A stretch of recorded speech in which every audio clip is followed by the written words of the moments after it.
పహల్గామ్ ఉగ్రదాడిని ఖండిస్తూ న్యాయవాదులు హైకోర్టులో నిరసనకు దిగారు.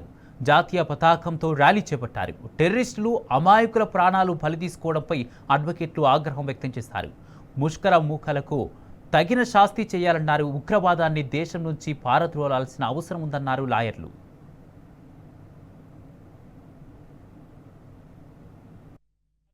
జరిగిన అటాక్లో కేవలం ఏదైతే మత ఆధారంగా కొంతమందిని కాల్చి చంపడం అనేది పాకిస్తాన్ ప్రేరేపిత చర్య. ఇది పాకిస్తాన్ ఉగ్రవాదులు మాత్రమే ఈ రకమైన చర్యలు తెగబడతారు.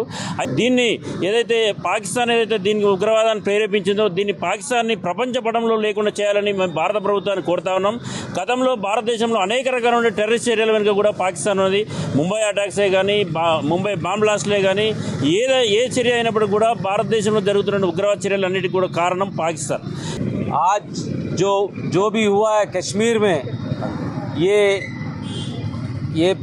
दुनिया में पूरा अलजड़ फैलाने के लिए सोचे हैं, लेकिन भारत ऐसा देश है कभी भी नहीं डरा और ईट का जवाब पत्थर से ज़रूर देंगे. నిన్న కాశ్మీర్లో జరిగినటువంటి చర్య చాలా హేయమైంది. వాళ్ళు హిందువుల్ని టార్గెట్గా చేసుకొని పేరు అడిగి మరీ కాల్చి చంపడం చాలా దురదృష్టమైన చర్య.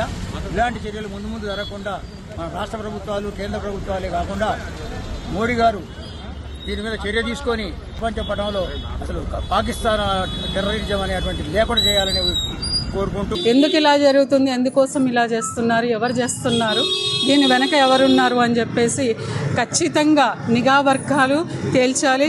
దీని గురించి ఖచ్చితమైనటువంటి ఒక ఎంక్వైరీ చేయాలి.